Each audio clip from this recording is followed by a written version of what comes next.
और ऐसे समय हम सबका एक ही फोकस होना चाहिए, देश का विकास, देश के लोगों के सपनों को पूरा करने का संकल्प और उस संकल्प को सिद्धि तक ले जाने के लिए जी जान से जुट जाना, यही समय की मांग है। 140 करोड़ देशवासी, इन भारतीय समुदाय की सामूहिक ताकत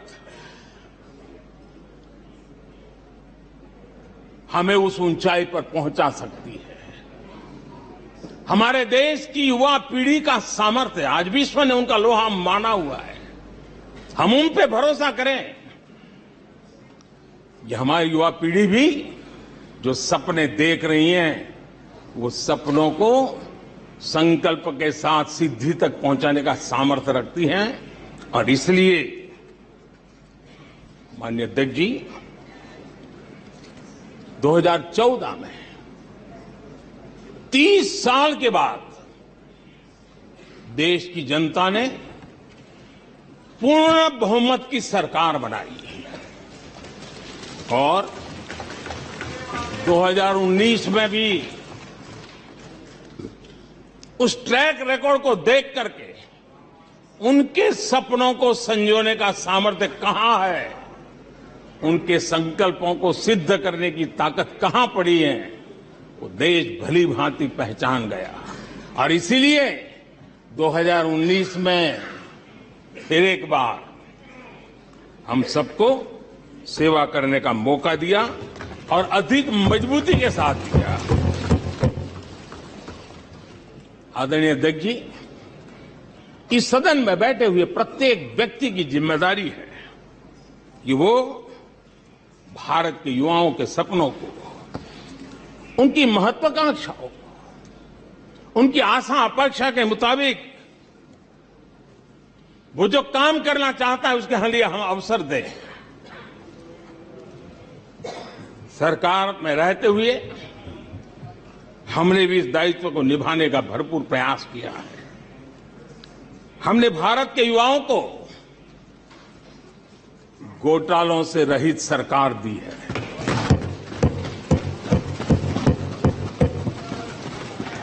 हमने भारत के युवाओं को, आज के हमारे प्रोफेशनल्स को खुले आसमान में उड़ने के लिए हौसला दिया है, अवसर दिया है।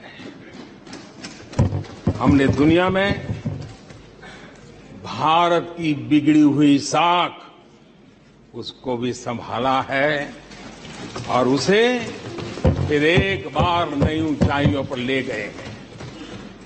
अभी भी कुछ लोग कोशिश कर रहे हैं कि दुनिया में हमारी साख को दाग लग जाए, लेकिन दुनिया अब देश को जान चुकी है। दुनिया के भविष्य में भारत किस प्रकार से योगदान दे सकता है, ये विश्व का विश्वास बढ़ता चला जा रहा है। और इस दौरान हमारे विपक्ष के साथियों ने क्या किया, जब इतनी सानुकूल वातावरण, चारों तरफ संभावनाएं ही संभावनाएं, इन्होंने अविश्वास के प्रस्ताव की आड़ में जनता के आत्मविश्वास को तोड़ने की विफल कोशिश की है। आज भारत के युवा रिकॉर्ड संख्या में नए स्टार्टअप लेकर के दुनिया को चकित कर रहे हैं। आज भारत में रिकॉर्ड विदेशी निवेश आ रहा है। आज भारत का एक्सपोर्ट नई बुलंदी को छू रहा है। आज भारत की कोई भी अच्छी बात ये सुन नहीं सकते। यही उनकी अवस्था है। आज गरीब के दिल में अपने सपने पूरा करने का भरोसा पैदा हुआ है। आज देश में गरीबी तेजी से घट रही है।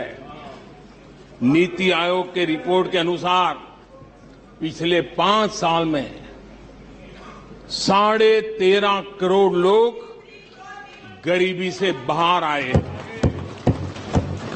आदरणीय अध्यक्ष जी,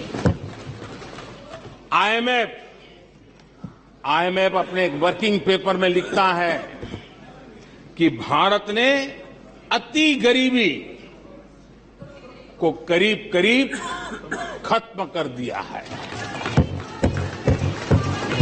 आईएमएफ ने भारत के डीबीटी के और दूसरे हमारे सोशल वेलफेयर स्कीम के लिए आईएमएफ ने इसे कहा है, ये लॉजिस्टिकल मार्वल है। आदरणीय अध्यक्ष जी, डब्ल्यूएचओ ने कहा है, आदरणीय अध्यक्ष जी, वर्ल्ड हेल्थ ऑर्गेनाइजेशन ने कहा है कि जल जीवन मिशन के जरिए भारत में 4 लाख लोगों की जान बच रही है। ये 4 लाख कौन है? तो मेरे गरीब, पीड़ित, शोषित, वंचित परिवारों के मेरे स्वजन है। हमारे परिवार के निचले तबके में जिंदगी गुजारने के लिए जो मजबूर हुए, उनके जन हैं। ऐसे 4 लाख लोगों की जान बचने की बात डब्ल्यूएचओ कह रहा है। माननीय अध्यक्ष जी, डब्ल्यूएचओ स्वच्छ भारत अभियान का एनालिसिस करके के कहता है कि स्वच्छ भारत अभियान से 3 लाख लोगों को मरने से बचाया गया है। आदरणीय अध्यक्ष जी, भारत स्वच्छ होता है, 3 लाख लोगों की जिंदगी बचती है। 3 लाख है कौन? वही झुग्गी झोपड़ी में जिंदगी जीने के लिए जो मजबूर है, जिनके लिए अनेक कठिनाइयों से गुजारा करना पड़ता है। मेरे गरीब परिवार के लोग हैं, शहरों की बस्तियों में गुजारा करने वाले लोग हैं, गांव में जीने वाले लोग हैं और वंचित तबके के लोग हैं जिनकी जान बची है। यूनिसेफ ने क्या कहा है? यूनिसेफ ने कहा है कि स्वच्छ भारत अभियान के कारण हर साल गरीबों के 50,000 रुपये बच रहे हैं। ये लेकिन भारत की इन उपलब्धियों से कांग्रेस समेत विपक्ष के कुछ लोग दलों को अविश्वास है। जो सच्चाई दुनिया दूर से देख रही है, ये लोग यहां रहते हैं दिखती नहीं है।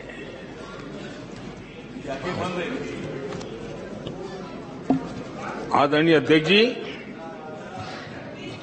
अविश्वास और घमंड इनकी रगों में रस बस गया है। वे जनता के विश्वास को कभी देख नहीं पाते हैं। अब ये जो शुतुरमुर्ग अप्रोच है, इसके लिए तो देश क्या कर सकता है? आदरणीय अध्यक्ष जी, जो पुरानी सोच वाले लोग रहते हैं, मैं उस सोच से सहमत नहीं हूं, लेकिन वो कहते हैं कि देखो भाई, जब कुछ शुभ होता है, कुछ मंगल होता है, घर में भी कोई अच्छा होता है, बच्चे भी कोई अच्छे कपड़े पहनता है, जरा साफ सुथरा होता है, तो काला टीका लगा देते हैं। आज देश का जो मंगल हो रहा है चारों तरफ, देश की जो चारों तरफ वाहवाही हो रही है, देश का जो जय जयकार हो रहा है, तो मैं आपका धन्यवाद करता हूं कि काले टीके के रूप में, काले कपड़े में निकल के सदन में आकर के आपने इस मंगल को भी सुरक्षित करने का काम किया है। इसके लिए भी मैं आपका धन्यवाद करता हूं।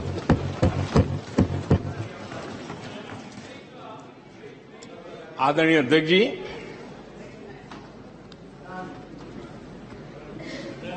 पिछले 3 दिन से भी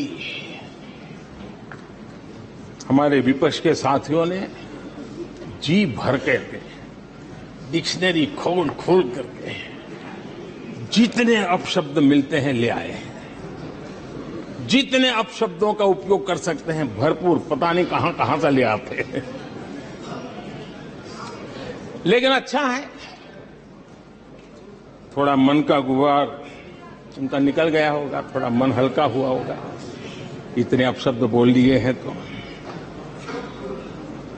और वैसे तो ये लोग मुझे दिन रात कोसते रहते हैं, उनकी ये फितरत है।